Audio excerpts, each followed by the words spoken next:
Hi friends, Kristi here from Open Circle. How are you? Welcome to my home here in Minneapolis. I am sitting in my library, office, I guess you could call it. My 14-year-old son is usually in here because he is a freshman in high school and busy doing homework often. But I found a moment to sneak in and sit here so that we can maybe share a story together. The friends of ours at Open Circle brought me a few books, and I dug around in my basement and found a few of my own and did some reading. And I have selected a short story called My Other Mother by Lori Leibovich. Are you ready? Okay, here we go. We take our mothers where we can get them, and they're not always the women who gave us life. When my mother checked out of my life for 6 years, I looked for mothering wherever I could get it, from teachers, babysitters, and friends. I found it in the form of an 80-year-old woman. When I was 14, my parents were divorced and my father moved to another town.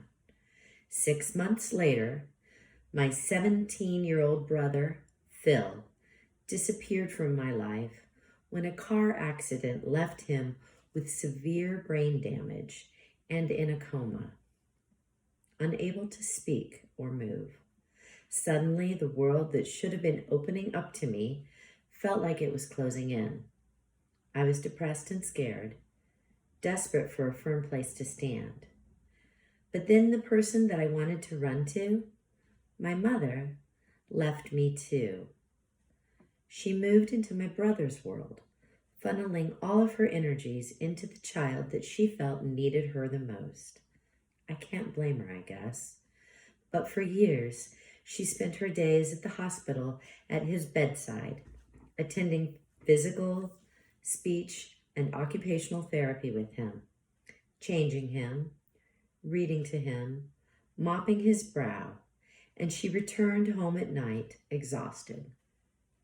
It was my mother's mother, my grandmother, Florence, who stepped in to fill her shoes for me. Florence lived a few hours away, but she seemed ever present, visiting often and phoning all the time. So, what are you having for dinner? She'd asked, calling right around 6 o'clock. Pasta? How are you fixing it? Be careful tonight, she'd warn every Halloween.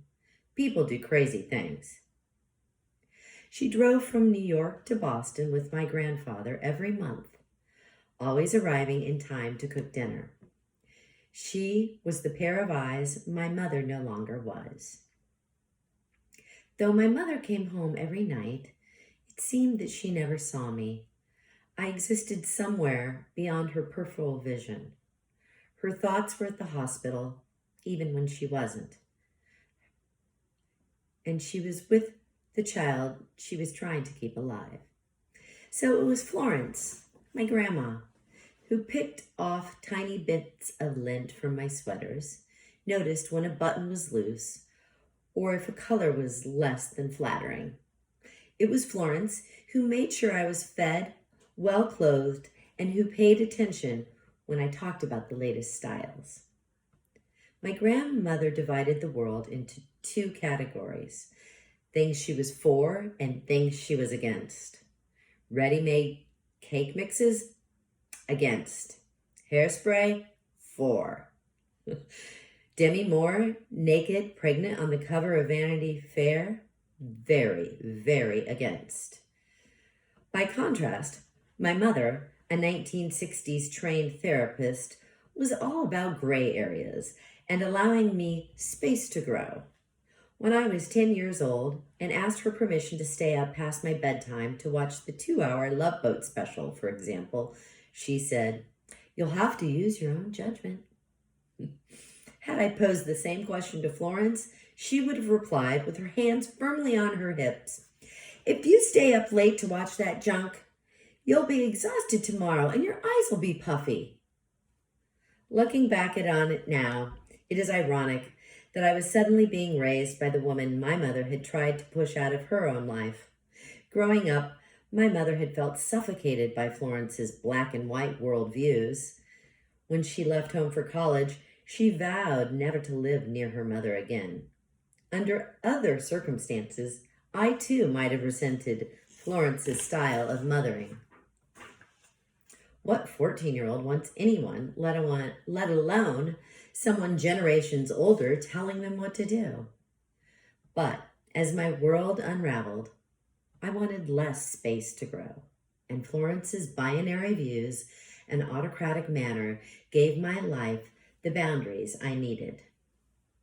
With her blunt, unyielding words, Florence educated me about the rights and wrongs of womanhood. Walking out the door without lipstick was akin to leaving the house undressed. Dressing in black before age 20 was not okay either. And going braless in public was out of the question. My grandmother insisted that she was modern. She was all for a woman showing her shape, as she called it, as long as she didn't spill. The summer before 9th grade, Florence took me to purchase my first bras. She notified the store beforehand of our mission. The store shop sold bras exclusively, no panties, bathing suits, or other intimate apparel. Such frivolous diversions might distract customers from the serious task at hand. When you find a bra that fits well, get a few, she said. A well-fitting bra is a gift. Florence said, and like lipsticks, bras can be discontinued. I left that day with 4 new bras that my grandmother said were perfect for my new womanly shape. Did my mother miss such intimate mother-daughter moments like these? I'd like to think so, but I'm not sure. Although we've talked about that period in our lives a lot, as I said, my mother is a therapist. We have always tiptoed around that part. The topic is just too excruciating for both of us. I do think that for once she was grateful for her mother's intervention. With Florence watching over me, my mother didn't have to balance my normal teenage dramas. You know, boys and bras and prom dresses. Instead, she could focus on my brother's daily needs: pain medications, wheelchairs, health insurance. I loved leaving the stillness of my house and visiting Grandma Florence's gleaming home, where the television always hummed and china candy dishes were always full. In the late mornings after breakfast, when my grandfather disappeared into his study, she turned on one of the half-dozen soap operas she watched religiously and got to work kneading dough, skinning chicken, or lovingly chopping liver. She eschewed modern conveniences like electric mixers and Cuisinarts, preferring to dominate her batter by hand. Each buttery chocolate chip cookie was tinged golden brown. Each matzo ball shaped like the perfect globe. Visits to Florence's meant a release from the 10-minute chicken dishes my mother and I ate in silence when she returned home from the hospital. At Florence's, I devoured thick slabs of London broil, mashed potatoes, and slices of homemade pie. I let her serve me seconds, and sometimes even thirds, trying to fill myself until the next visit. Although Florence never did teach me to cook, she liked me to keep her company while she cooked. She'd sit me on a stool and go about her work, chatting on and on about how none of the other ladies on the block could make a decent pie crust, or she would ask me questions about things she'd read about in her women's magazines. I was a fresh audience, unlike my grandfather, who had heard about her various quibbles with neighbors and friends dozens of times before. I can still picture her darting about the kitchen in her comfort clothes, stretchy polyester pants with a matching cotton blouse and an apron, her bleached blonde hair relentlessly in place, though hours in the steamy kitchen petrified it as it was layers of Alberto VO5 hairspray. As far as I know, there was only one problem my grandmother couldn't vanquish with the time-tested rule: my mother's divorce. Florence never got it. Sure, she knew the statistics about divorce, but in her family?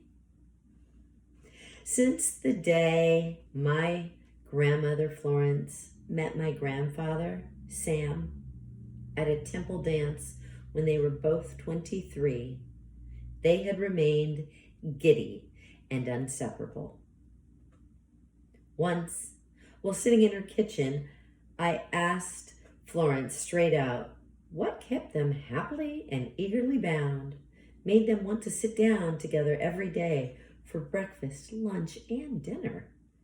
My grandmother put down her paring knife and smiled mischievously, her blue eyes dancing. What kept them from losing interest, getting bored, straying, or giving up? She explained was that they both relished small freedoms and let each other indulge in those freedoms apart from, but not in violation of, their relationship. In short, they were both shameless, unapologetic, and very gifted flirts. We joked that Florence had her boyfriends and Sam had his lady friends, most of whom lived in their neighborhood. Ladies on the block called Sam in emergencies. "Sam," Regina would say breathlessly into the phone, "I forgot to grease my pan before I put it in the oven. Can you come over and help me get the cake out?" And Florence let him go, never asking why Regina's husband Stanley couldn't do the job. Florence's daily shopping rounds were opportunities also for stealing glances. She had a thing for the man at the fruit stand. He liked her gumption, he told her, because she insisted that he weigh her fruit with the stems off. I also suspected she had an eye for the butcher. While he wielded his cleaver, shirt sleeves rolled up just enough to reveal his muscles, she would pose questions about the cuts of meat, the business, anything in order to linger. Sometimes he would wink and add an extra slab of beef to her order. Well into their 80s, my grandparents were sitting on a plane holding hands when a flight attendant asked how long they had been married. "We're on our honeymoon," Grandma Florence replied.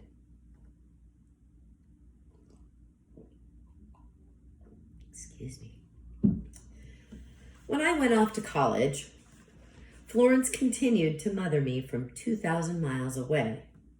She reasoned correctly that I wouldn't be able to find a decent bagel in the Midwest, so she sent me 3 dozen every month, individually wrapped and labeled, along with homemade cookies, brownies, and noodle pudding, with instructions for heating. She stuffed boxes with chocolate, pasta, cinnamon-flavored gum, and cans of tuna fish, as if I couldn't get such items in the Midwest either, along with rolls of quarters for laundry and a couple of new pairs of underpants. On a piece of notebook paper, she'd write in her neat condensed script, "Lori dear, this package was made with love by Grandma, and it was sent with love by Grandpa, who took it to the post office." My mother was only able to come back into my life nearly 6 years after she left, when my brother died from respiratory infection.